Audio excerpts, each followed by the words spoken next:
நடக்கும் பிரச்சனைகளை கண்டு பயந்து ஒதுங்கி விடாமல் அதில் நம்முடைய பங்களிப்பை முழுமையாக அளிக்க வேண்டும் என்கிறார் மனுஷபுத்திரன் அவர்கள். நம் விடியலை நிகழ்ச்சியின் அடுத்த பகுதியாக வரவிருப்பது தேடும் நன்றும்.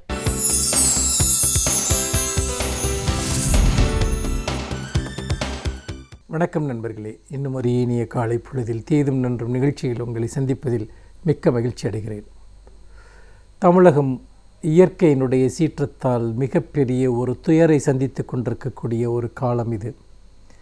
எந்த மழைக்காக நாம் காத்திருந்தோமோ, எந்த தண்ணீருக்காக நாம் காத்திருந்தோமோ, இப்போது அந்த மழை நிற்காதா, அந்த தண்ணீர் வடியாதா என்று ஏங்கி ஏங்கி நாம் நிற்கிற ஒரு காலமாக இது இருக்கிறது.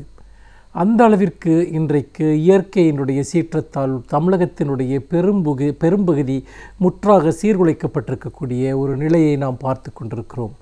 அதோடு மட்டுமல்லாமல் இந்த மழை என்பது, இந்த வெள்ளப்பெருக்கு என்பது உண்மையில் எதிர்பாராதது, வரலாறு காணாதது என்கிற ஒரு செய்திகள் சொல்லப்படுகின்றன. ஆனால் உண்மை அதுவல்ல. ஏனென்று கேட்டால், இதே அளவிற்கு மழைப்பொழிவை வரலாற்றில் தமிழகம் பலமுறை சந்தித்து இருக்கிறது. அதே போல் உலகத்தினுடைய பல நாடுகளும் இந்தியாவினுடைய பல பகுதிகளும் கூட பெரும் மழைப்பொழிவுகளை சந்தித்திருக்கின்றன. ஆனால் ஒரு 40 சென்டிமீட்டர் 50 சென்டிமீட்டர் மழை பெய்ததும் ஒரு மிகப்பெரிய வெள்ளப்பெருக்கும் இவ்வளோ பெரிய ஒரு பேரழிவுமாக தமிழகம் மாறுவதற்கு என்ன காரணம் என்பதை நாம் அச்சத்துடன் நினைத்து பார்க்க வேண்டியவர்களாக இருக்கிறோம்.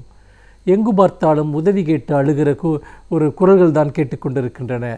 நாம் கற்பனை செய்ததில்லை, சென்னை நகரத்தில் விமானங்களிலிருந்து உணவுப் பொட்டலங்கள் போடக்கூடிய ஒரு நிலை வரும் என்று எப்போதாவது சிந்தித்திருப்போமா? படகுகளில் மக்களை மீட்க வேண்டிய ஒரு அவலநிலை ஏற்படும் என்று நினைத்திருப்போமா? இந்த நகரம் பாதுகாப்பானது என்று நாம் நம்பிக்கொண்டிருந்தோம்.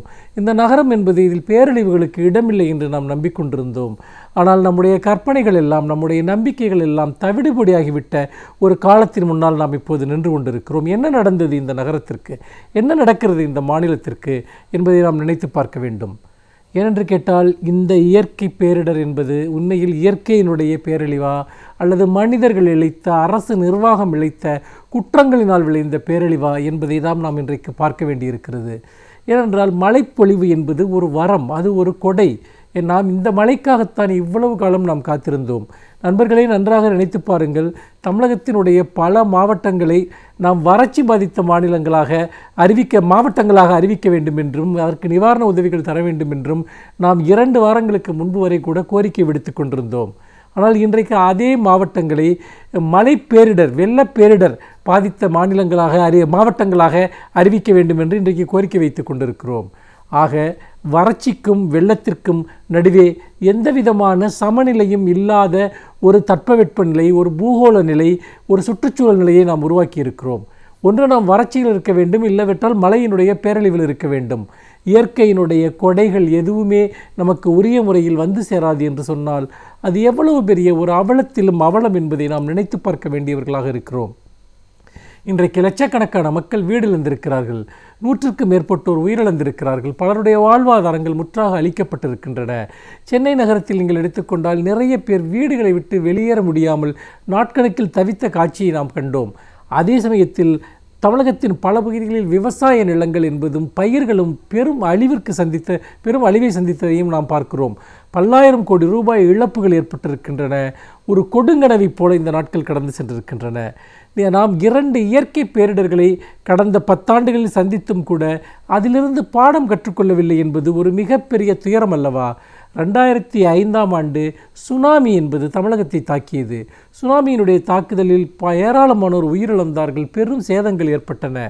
அப்போது முதல் முறையாக நாம் இந்த இயற்கை பேரிடர் குறித்து ஒரு மிகப்பெரிய ஒரு அச்சத்தை அடைந்தவர்களாக இருந்தோம். அதற்கான பல்வேறு முயற்சிகளை எடுக்க வேண்டும் என்று ஏராளமான ஒரு யோசனைகள் சொல்லப்பட்டன. குறிப்பாக நாம் இதுபோன்ற பெரும் வெள்ளப்பெருக்குகள் ஏற்படுகிற போது நாம் எப்படி நம்முடைய நீர் வடிகால் நிலங்களை பாதுகாக்க வேண்டும், நீர் செல்லக்கூடிய பாதைகளை பாதுகாக்க வேண்டும், நீரை சேமிக்கக்கூடிய குளங்களை எப்படி பாதுகாக்க வேண்டும், ஆறுகளையும் ஏரிகளையும் நாம் சுத்தப்படுத்தி தூர்வாரி நீர் செல்லக்கூடிய பாதைகள் அனைத்திலும் நாம் தடைகள் இல்லாமல் பார்த்து கொள்ள வேண்டும் என்கிற ஒரு விஷயம் என்பது திரும்ப திரும்ப வலியுறுத்தப்பட்டது. அதற்கு பிறகு சில ஆண்டுகளுக்கு பின்னால் வந்த தானே புயல். இந்த தானே புயல் என்பது கடலூர் மாவட்டத்தை முற்றாக சீரழித்த ஒரு நிலையையும் நாம் கண்டோம். அப்படி பெருமளவிற்கான அழிவுகள் அப்பொழுது நடந்தன. அப்போதுதான் நமக்கு இரண்டாவது எச்சரிக்கையும் விடப்பட்டது. அதாவது நாம் இங்கு ஒரு இயற்கை பேரிடர் வந்தால் நாம் நம்முடைய நீர்நிலைகளை பாதுகாக்க வேண்டும், நம்முடைய நிலங்களை நாம் ஒரு இயற்கை பேரிடரினுடைய வெள்ளப்பெருக்கிலிருந்து பாதுகாக்கக்கூடிய வகையில் நாம் அதை மாற்றியமைக்க வேண்டும், இயற்கையினுடைய வழித்தடங்களை நீர் வழித்தடங்களை பாதுகாக்க வேண்டும் என்று. ஆனால் கடந்த 4 ஆண்டு கால அரசு என்பது அதற்காக ஒரு சிறு துரும்பை கூட கிள்ளி போடவில்லை என்பதை நினைக்கிற போது இந்த பேரழிவிற்கெல்லாம் காரணம் இயற்கை மட்டும்தானா என்கிற ஒரு கேள்வியை நாம் எழுப்பிக்கொள்ள வேண்டியவர்களாக இருக்கிறோம். ஏனென்று கேட்டால், நீங்கள் இந்த இயற்கை பேரிடர் மேலாண்மைக்காக தமிழக அளவிலும் ஒரு குழு இருக்கிறது, தேசிய அளவில் அமைக்கப்பட்ட ஒரு குழுவும் இருக்கிறது. ஆனால் தமிழகத்தில் எத்தனை முறை அந்த குழு கூடியது? இயற்கை பேரிடர்கள் தொடர்பாக சொல்லப்பட்ட யோசனைகளை கடந்த 4 ஆண்டுகளில் அந்த குழு எப்போதாவது பரிசீலித்ததா? அதற்கான அடிப்படையான கட்டுமானங்கள் மேற்கொள்ளப்பட்டதா? அல்லது குளங்களை தூர்வாருவது, நீர்வழி பாதைகளை செப்பனிடுவது, ஆக்கிரமிப்புகளை தடுத்து நிறுத்துவது என்பதெல்லாம் செய்யப்பட்டதா என்று கேட்கிற போது எல்லாவற்றிற்கும் இல்லை இல்லை இல்லை என்கிற ஒரு பதில் மட்டும்தான் கிடைக்கிறது. பொதுவாக நம்முடைய வரலாற்றை நீங்கள் எடுத்து பார்த்தீர்கள் என்றால், இங்கே எத்தனையோ விதமான யுத்தங்கள் நடந்திருக்கின்றன, நாடு பிடிக்கிற வேலைகள் நடந்திருக்கின்றன, நகரங்கள் எரிக்கப்பட்டிருக்கின்றன, மிகப்பெரிய அளவிற்கு ஒரு ஆட்சியாளர்கள் இன்னொரு ஆட்சியாளர்களை வென்றிருக்கிறார்கள். ஆனால் எல்லா ஆட்சியாளர்களுமே ஒரு விஷயத்தை கடந்த 2000 ஆண்டுகால ஆட்சியில் செய்திருக்கிறார்கள். அது என்னவென்றால் நீர்நிலைகளை பாதுகாப்பது என்பது. ஏனென்றால் நீர்நிலைகளை பாதுகாப்பது என்பது ஒட்டுமொத்தமான ஒரு வாழ்வாதாரத்தையும் பாதுகாப்பது என்பதை அறிந்து வைத்திருக்கிறார்கள். மலைகளிலிருந்து விழக்கூடிய தண்ணீர் என்பது காட்டு வெள்ளமாக மாறி நீங்கள் பூமியை நோக்கி ஓடி வருகிற போது அந்த தண்ணீர் தேங்குவதற்காக, அந்த தண்ணீர் செல்வதற்கான நூற்றுக்கணக்கான பாதைகள், சிறு சிறு ஆறுகளும் குளங்களும் ஏரிகளும் ஆயிரக்கணக்கான ஆண்டுகளாக உருவாக்கப்பட்டு வைத்திருக்கின்றன. ஆனால் அந்த நீர் மேலாண்மை என்பது இன்றைக்கு நவீன வாழ்க்கையில் முற்றாக சிதைக்கப்பட்டிருக்கிறது. தாழ்வான பகுதிகள் எல்லாம் முற்றாக ஆக்கிரமிப்பாளர்களால் ஆக்கிரமிக்கப்பட்டு அந்த இடங்கள் எல்லாமே முழுக்க முழுக்க குடியிருப்புகளாகவும் மனைகளாகவும் மாற்றப்பட்டு நீர் செல்லக்கூடிய பாதைகள் எல்லாம் அடைக்கப்பட்டு விட்டன. அப்படி இருக்கிற போது ஒரு பெரும் மழைப்பொழிவு நடக்கிற போது மழைநீர் எங்கே செல்லும்? அவை தங்களுக்கு இயல்பாக செல்லக்கூடிய பாதைகளான அந்த நீர்த்தடங்களுக்குள் புகுந்து அங்கு இருக்கக்கூடிய குடியிருப்புகளை தாக்குகின்றன. அவை தங்களுடைய பூர்வீகமான வாழ்விடங்களுக்கு திரும்பவும் வந்துவிட்டன என்பதைத்தான் நாம் பார்க்க வேண்டியிருக்கிறது. இப்படிப்பட்ட ஒரு சூழலில்தான் நாம் இன்றைக்கு இயற்கை கொடுத்திருக்கக்கூடிய இந்த எச்சரிக்கையை அரசும் அதே சமயத்தில் அரசு சார்ந்த அமைப்புகளும் அணுக வேண்டும். வெறுமனே கொண்டு போய் ஒரு அரசு சில ஆயிரம் ரூபாய் உதவித்தொகைகளை கொடுப்பதன் மூலமாக இந்த பிரச்சனைகளை தீர்க்க முடியாது.